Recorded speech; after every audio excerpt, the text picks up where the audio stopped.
There we go. Even though we started off really rough in the land department, I think we're able to stabilize, capitalize on our mills, take his good cards like the War Leader with the Inspire Commander. Nice little 2-card combo. Just off of the Zendikar the Trickster. I love this card.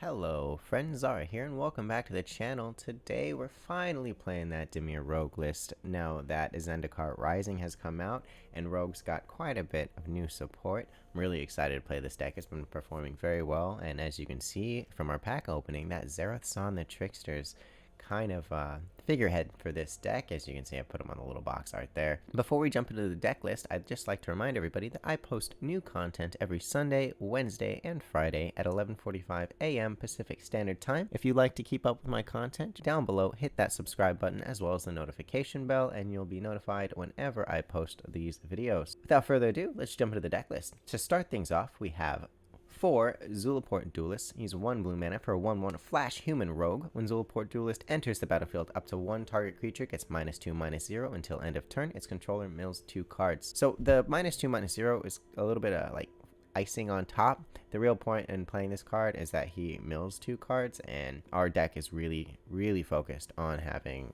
several cards in our opponent's graveyard. He just helps us get there a little bit quicker. Next up, we have Thieves Guild Enforcer, 4 copies, 1 black for a 1/1 Flash Human Rogue. When a Thieves Guild Enforcer or another rogue enters the battlefield under your control, each opponent mills 2 cards. As long as an opponent has 8 or more cards in their graveyard, a Thieves Guild Enforcer gets +2/+1 and has Death Touch. As you can see, this is our first card that cares about the amount of cards in our opponent's graveyard, and you'll see that this theme will carry on throughout the deck list. Next up, we have Anti-Cognition for 1 blue and 1 colorless. Counter target creature or planeswalker spell unless its controller pays 2 colorless. If an opponent has 8 or more cards in the graveyard, instead counter that spell, then scry 2. So early game, it still functions as perfectly fine removal when the opponent does not have the extra 2 mana open, but late game, when we are definitely sure that our opponent has 8 or more cards in their graveyard, then this card counters for sure, and we can scry on top of it, so it's a pretty nice card. Next up, we have 2 Jawari Disruptions. Jawari Disruption is a instant speed 1 blue 1 colors counter target spell unless its controller pays 1. And on the other side, one of those modal double face cards, it is Jawari Ruins, and it enters battlefield taps for 1 blue mana. Early game, fairly good for the removal, as like I said, they might not have 1 mana open to cast. And then if not, I can still play it as a land. Later game, it's not as useful, but I think it's okay. We're testing it out for now. We'll see if it sticks around. Next up, we have 3 Heartless Act for 1 black 1 colors. Choose 1, destroy target creature with no counters on it, or remove up to 3 counters from target creature. Odds are we're going to be using this to destroy target creature with no counters on it. Next up, we have 4 Drown in the Lock for 1 blue 1 black instant speed. Choose 1. Counter target spell with converted mana cost less than or equal to the number of cards in its controller's graveyard, or destroy target creature with converted mana cost less than or equal to the number of cards in its controller's graveyard. As you can see, this is one of the main reasons to play a mill heavy deck where you focus on having more than 8 cards in the opponent's graveyard, because then you can just counter anything that costs less than 8. So this card becomes really powerful later game, but when we have stuff like Zulaport Duelist and Thieves Guild Enforcer, it can be pretty powerful even in the early game. Next up, we have Soaring Thought Thief for 1 blue 1 black Flash Flying Human Rogue. As long as an opponent has 8 or more cards in their graveyard, rogues you control get +1/+0. Whenever 1 or more rogues you control attacks, each opponent mills 2 cards. Again, focusing on getting the cards from the deck into the graveyard and then buffing up all of our rogues. I like this card, especially if you get more than 1 copy on field, as the buff stacks and the mill also stacks. Next up, we have 4 copies of Brazen Borrower. Can't get over this card. It is a 2 blue 1 colorless fairy rogue with flash flying. Brazen Borrower can only block creatures with flying. It is a 3/1. Also has Petty Theft, instant speed adventure for 1 blue and 1 colors. Return target non-land permanent an opponent controls to its owner's hand. There's a cool combo with this card involving Zendikar the Trickster, and we'll get into that momentarily. Next up, we have Nighthawk Scavenger for 2 black and a colorless. Vampire Rogue with flying, death touch, and lifelink. Nighthawk Scavenger's power is equal to 1 plus the number of card types among cards in your opponent's graveyards. Cards in graveyards have only the characteristics of their front face. Its toughness is 3. This card, another card that cares about the amount of cards in the graveyard. When your opponent has quite a few cards in the graveyard. This card can have a really strong attack. It doesn't have flash, which is a downside, but it does have lifelink, and lifelink helps us stay in the game. We might bump this card up a couple copies, but we'll have to see in the future. Next up, we have the one of Rewind. Counter target spell, untap up to 4 lands for 2 blue and 2 color. So basically you counter it, untap, and then you can still play your flash cards. Then we have the MVP of the deck, Zendikar the Trickster, for 1 black, 1 blue, and 3 colors. He's a legendary Merfolk Rogue. Flash 4/4 for 2 colors, 1 blue and 1 black. Return an unblocked attacking rogue you control to its owner's hand. Put Zendikar the Trickster from your hand onto the battlefield tapped and attacking. When Zendikar deals combat damage to a player, you may put target permanent card from that player's graveyard onto the battlefield under your control. So the little combo I was talking about is like swing with Brazen Borrower. They don't block Brazen Borrower. Then you flash in Zendikar the Trickster, bounce that Brazen Borrower back to your hand so you can use the adventure again, cast it again later, and on top of that, you get to pull a card from your opponent's graveyard that's a permanent, put it onto your battlefield, and it only gets better from there. Overall, really good card. I'm liking Zendikar the Trickster, especially with Brazen Borrower. You can also do things like with Zulaport the Duelist. Let's say they block something else and they keep him out. You can then bounce him back to your hand, play Zendikar, then flash Zulaport back in, and then debuff whatever creature was blocking to kill the other rogues that's out there. Next up, we have Sublime Epiphany for 2 blue, 4 colorless, instant speed. Choose 1 or more. Counter target spell. Counter target activated or trigger ability. Return target non-land permanent to its owner's hand. Create a token that's a copy of target creature you control. The target player draws a card. Our late game disruption, instant speed counter spell. Also counters triggered abilities. Overall, really strong card. You also make copies of things like your Soaring Thought Thief, who's then going to buff all of the cards, all of your rogues that are in the battlefield. Last but not least, we have Into the Story. 5 blue, instant speed. This spell costs 3 less to cast if an opponent has 7 or more cards in their graveyard. Draw 4 cards. So in this deck, ideally, it is a 4 mana, draw 4 at instant speed, which can be very strong, especially since we're keeping our mana open for things like Rewind or all of our flash creatures. Rewind as well as Into the Story cost the same when your opponent has 7 or more cards in the graveyard, so you can Rewind, counter target spell, untap 4 lands, cast Into the Story, draw 4 cards, and get major advantage from there. For our lands, we're playing 4 Clearwater Pathway. On the other side is Murkwater Pathway. It is our double-faced land where on one side it taps for black and on the other side it taps for blue. Really fits well in this deck and kind of suit the purpose of either side whenever we need it in our hand. I like this card a lot. It also does not enter play tapped. Then we have 7 islands, 8 swamps, 4 Dismal Backwaters, and 1 Temple of Deceit. I only have the 1. I might craft more, but so far I'm liking how this deck is performing. Hope you guys are excited as I am. Let's jump into some games. Okay, so here we are, jumping into our first game of rank this season, going against Slothrop, our opponent here. And look at this hand. Let's see, we have Access Spell Callers, Drown Lock, Thieves going forward, Sir, Heartless Act, and we got that Zendikar. So I think I'm going to keep it. I would ideally like to have 1 more land, but I think we can make do with this. We'll play our Swamp, see what our opponent's got. I like to make most of my plays on my opponent's turn whenever I'm playing some sort of flash deck. Hello, friend.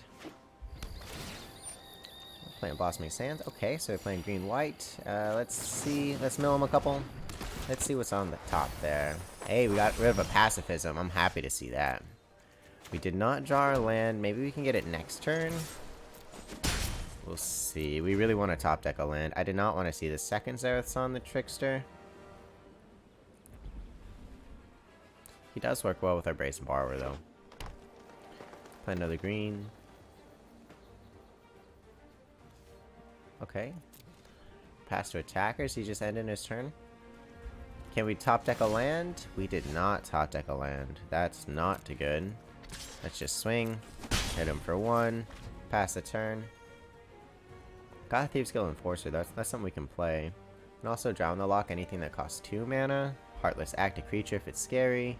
We still have options even though we're not looking good in the mana department.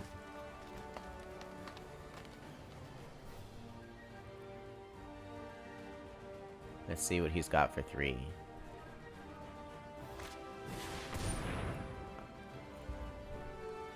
Create a 1/1 human creature token, put 3+1/+1 counters on it. Okay. That's okay. Yeah, that's fine. Let's play another Thieves Guild Enforcer. Let's mill him for 4 more. Hit a little ramp. Choose one draw cards equal to the greatest power among human creatures. Got rid of his draw spell. That's nice. +1/+1. So we're playing against that +1/+1 deck. Brazen Borrower is going to be coming in handy. Why can't we draw lands?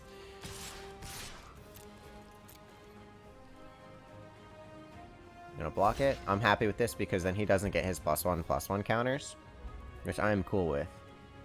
Totally fine with that. We'll mill a little less, but we already got him to 6, so he's almost to the 8 number that we're looking for. Our goal isn't to deck our opponent out with milling, it's more just to use that as resources when we can finally get Zerathon the Trickster out. Ooh. He costs 4, we have 6, this is where Drowning Lock comes in clutch. Let's just counter that. No, sir, you don't get that card. We cannot seem to find land. Can we overcome, though?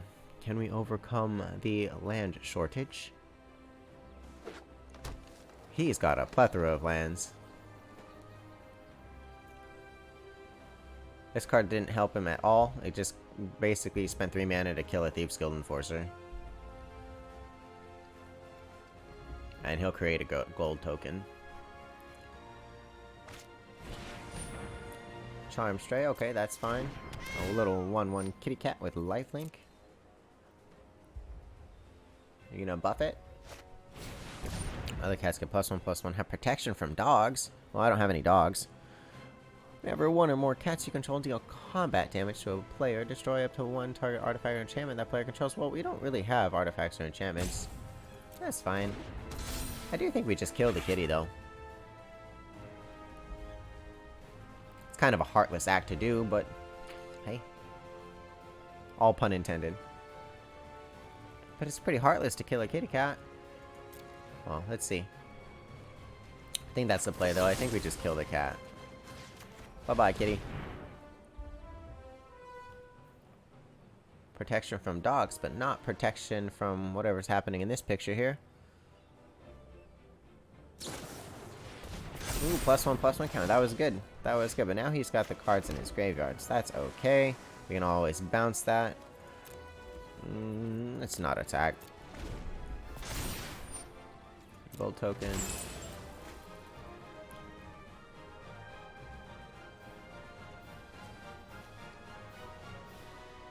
Let's see what he does next. So we can always just bounce whatever gets a whole bunch of tokens, whatever seems a little scary. 1 more mana, and we can do that Brazen Borrower combo where we cast it. So we can bounce this turn, cast it next turn. If we get a land drop, the following turn we can do the Zerathon into Brazen Borrower, and then we can get maybe this. This might be nice. Pacifism. Okay. That's okay. Pass to attackers. He has 1 card left in his hand.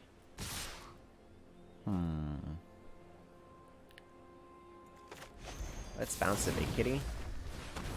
We'll only take 1 this turn.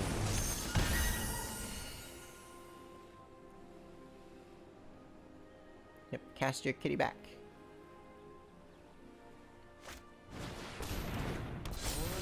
Land off the top, that's what we like to see. Pass in the turn.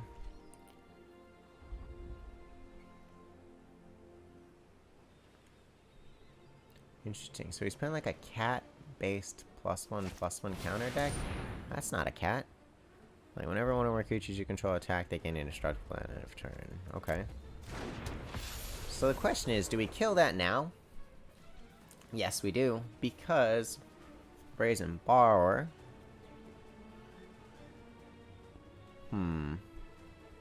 Kill that now because it can block our Brazen Borrower.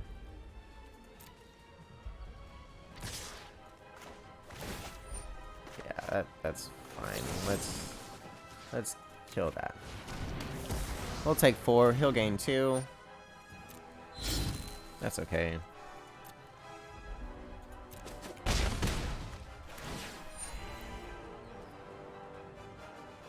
I don't. You should destroy the pacifism. Okay. I don't know if he can, but that would have been funny. Okay, hey, that's a good card. There's 10 cards in the graveyard. I think we just pass. I feel like we kind of stabilized, even though we couldn't get good mana at the beginning. If he doesn't play a flyer here, we play Brazen Borrower. Next turn we swing with it, flash in the Zereth, and then we can get this Angel. That's kind of cool. We can also get this. Puts +1/+1 counters. We can draw cards off of it. Let's see what he does. Sitting on a ton of mana.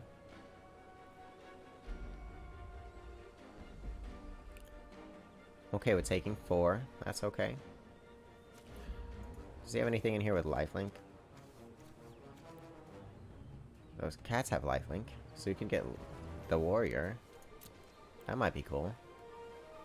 I think the 5/5 flyer is more threatening, though. Oh, the lifelink could be handy. He's really thinking about what he wants to do. I'll take 4. That's fine. Yep.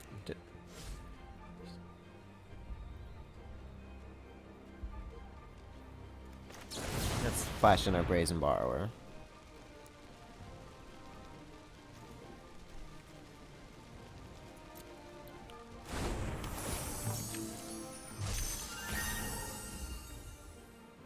Mill him 2 more. He's gonna kill our Brazen Borrower. That'd be unfortunate if he did.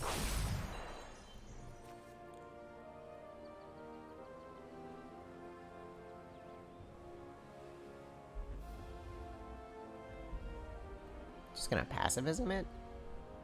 Kinda curious what his hand could be. He's really thinking on this Brazen Borrower. Let's see. Flash Reach. Interesting.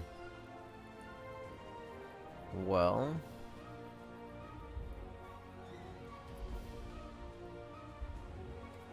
okay, so my thought process, I swing, he blocks. That's okay. He'll die.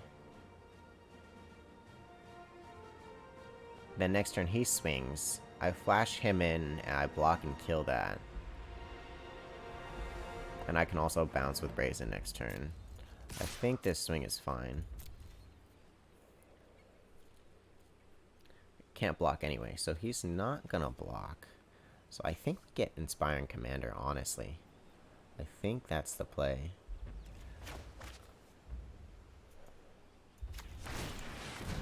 Bounce Brazen Borrower back to our hand. Play him. Mill 2 more. Hit him for 4. And then let's get back... let's get back the value engine that is Inspiring Commander. Because now, whenever I cast my Soaring Thought Thief, I'm going to gain a life and draw a card, which will be nice. Brazen Borrower is a little bit too big, but I do have quite a few small rogues in this deck.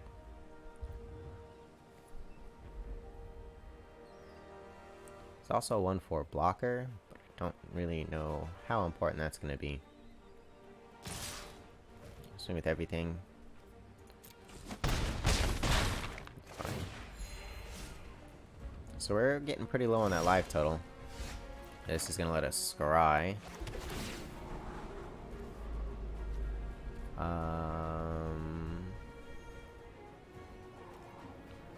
Sure. I think that's okay. 2 combat. Let's just swing with him. Yes. 2 damage. It's fine. Take 4. What else do we want to get? Thinking this leader, this war leader, because he'll give me lifelink errors. And then later we can make him indestructible. I think we get the war leader, just because he works really well with our commander here. And let's pass this back to our buddy. Alrighty, friend. I am ready. Show me what you got. I got your cards. So now, when this guy swings, we'll get 2 tokens, which will gain us 2 life, which will draw us 2 cards, which will also gain us 2 life when they hit. That's fine. All the kitties. However, non-human creature enters battlefield, and can pay X, and you put +1/+1 counters on that guy. Okay. How much you paying? Pay 4? You see I have a Brazen Borrower in hand. You know I have a Brazen Borrower in hand. I bounced it back to my hand. Oh, you're gonna pay 5? Pay 5. Sack the amulet.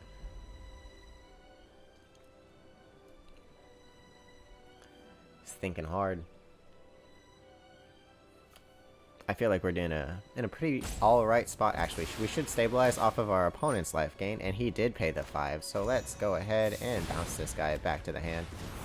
Say no. Sorry, sir.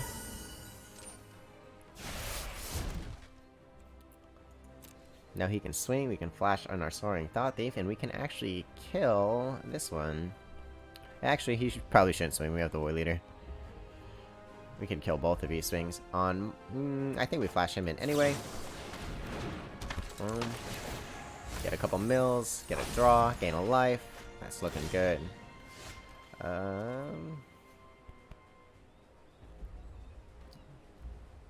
4.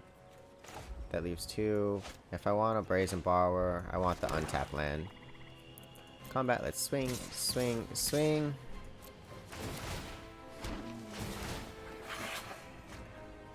Look at all this.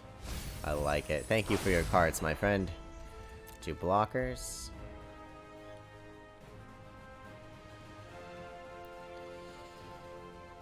There we go. Even though we started off really rough in the land department, I think we're able to stabilize, capitalize on our mills, take his good cards like the War Leader with the Inspiring Commander. Nice little 2-card combo. Just off of the Zendikar the Trickster. I love this card. Super, super cool card. Let's see what he wants to do. What did we mill? Another War Leader. He's not legendary, so we can get him back. Blocking the 1/1 kitties. That's okay, Zerasan's gonna give me another card, sir. What do we want this time?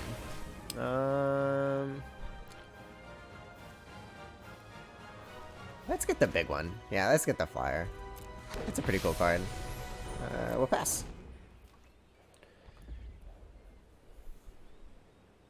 This deck is a lot of fun. I highly recommend making it if you can. Dimir Rogues is such a beautiful concept. Another kitty. That's okay. Shirt.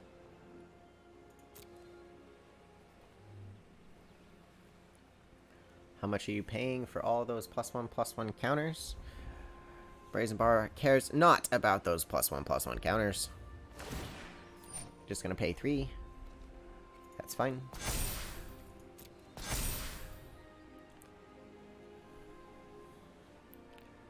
See what the last card in his hand is. If it's not anything super important, I think we're good, because we're gonna swing, everything's gonna become indestructible. We're gonna gain life, we're gonna gain more life, we're gonna draw more cards. All thanks to our opponents. Lovely cards right here.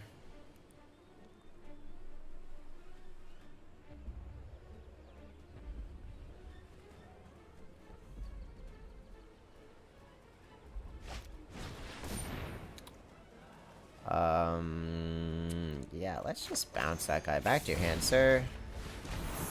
Pretty sure that's a good game. Resolve. That's fine. We don't even need to enter the story. We'll just play another Brazen Borrower. Yeah, good game. This deck's so much fun. Even though we started off with a really, really big mana deficit, didn't get any lands. That's okay. We turned around in the end, took our opponent's cards, gained the life thanks to them, and end up winning the game because of it. Power of Zerasan the Trickster. Let's get into another one. Okay, here we are, getting into our next game, playing Dimir Rogues against 6FE6. Okay. Look at that. So, this is one of the situations. This is really nice to have at the beginning, as it is a land if we don't end up getting the land drop like last game. We also have Dismal Backwater, as well Port Duelist, Brazen Borrower with the Zerasan Trickster. Little 2-card combo here. Drawing a lock. Very, very good utility card. I think this hand's a prime one to keep. I like how it does a little animation just show, hey look, this card's still a land. It's okay. You actually have 3 lands. Let's play Dismal Backwater. Gain a life. He's playing blue.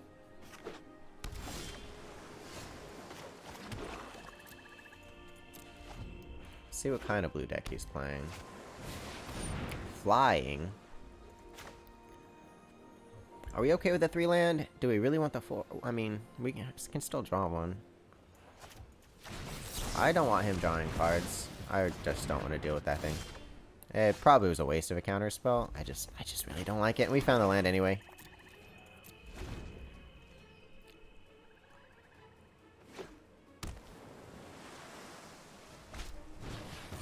Okay, that's fine.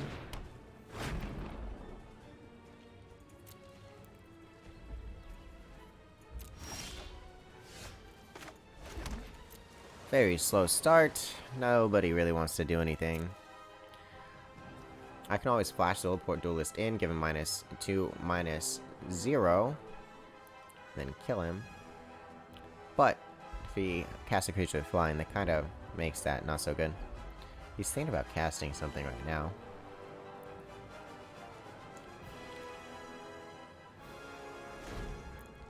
Decided not to.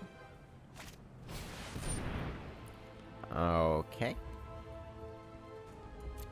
We'll resolve that, that's okay.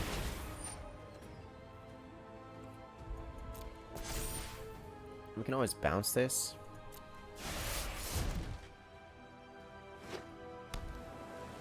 Interesting.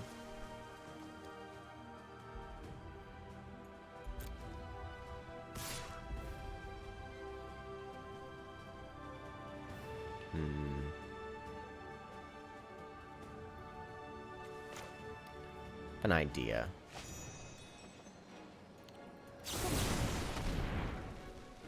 I have an idea. I could just wait till his end step, but I probably should have waited till his end step.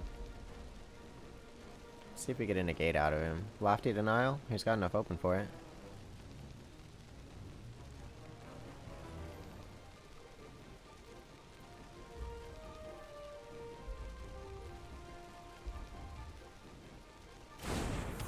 You let it stick.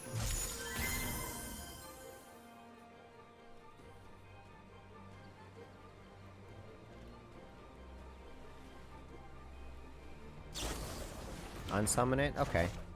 That's okay. That was gonna happen regardless what we did. I want an island out of this.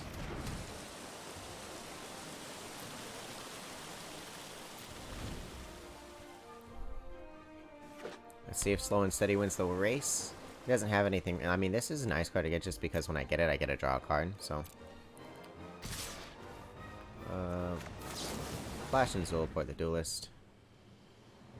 Zulaport the Duelist? No, it's just Zulaport Duelist. I love the artwork on him. Like Flying Knee. I like him, it's just a common card. That -2/-0 is putting in a little bit of work here. +3/+0 and hexproof. Well, that's strange. Sure. I'll take a little damage then. That's okay. No blockers.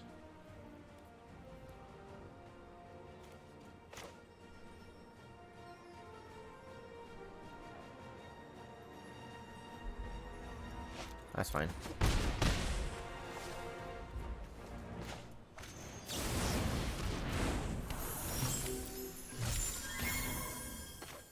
We got a land.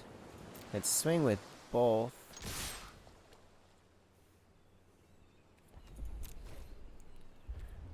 Go to damage. No, we're going to kind of want the Duelist back. I have a Brazen Borrower still, so let's get the Duelist back to our hand. And then let's get his 2/1 flyer and draw a card. Sure, rewind. We have a Drown and Lock, but it only counters a 2-mana card. Zulaport Duelist will change that. He'll put 2 more cards. We just don't have enough mana for both in one turn. You really want to keep that Waterkin Shaman alive. Now we have a blocker for his Cloudkin Seer. And just battlefield may target creature an opponent controls return to owner's hands. Who's gonna bounce my guy? Bounce Zerathon? Bounce Cloudkin? Give it back.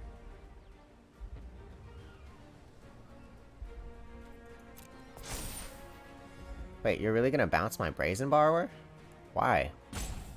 And I can just use it again. Okay. I can actually just use it this turn to bounce your dude. I'm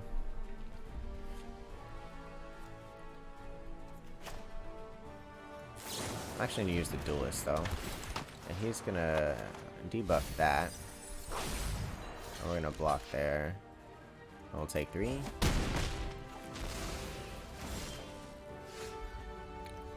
Five cards. This card costs 6. I need to mill one more. I can always bounce it.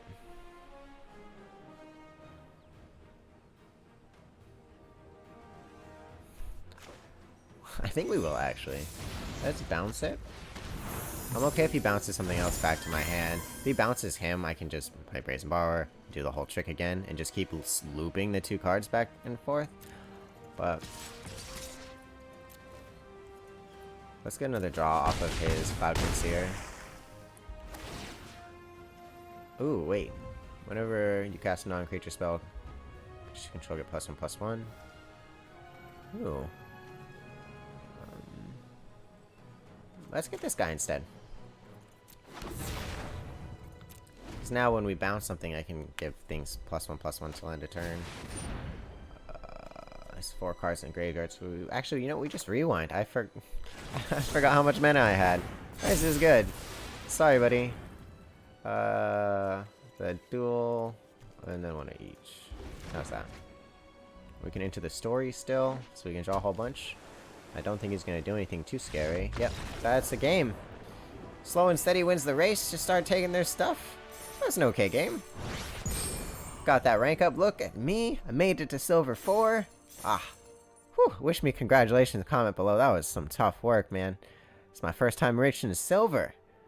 So here we are back with the deck list. It performed rather well today. I'm happy with it. It's a lot of fun to play. I love being able to play the majority of my game on my opponent's turn. If you guys made it this far, thank you so much for watching. Don't forget to like, comment, and subscribe down below. Let me know what you think about this deck, if there's anything that you would change. Let me know. I'm happy to hear it. I'm probably going to play this deck quite a bit more in the future, as this is my favorite deck so far that I have played on this channel. And I hope you guys enjoyed the gameplay as well. It's a lot of fun. Without further ado, don't forget to have a wonderful rest of your day.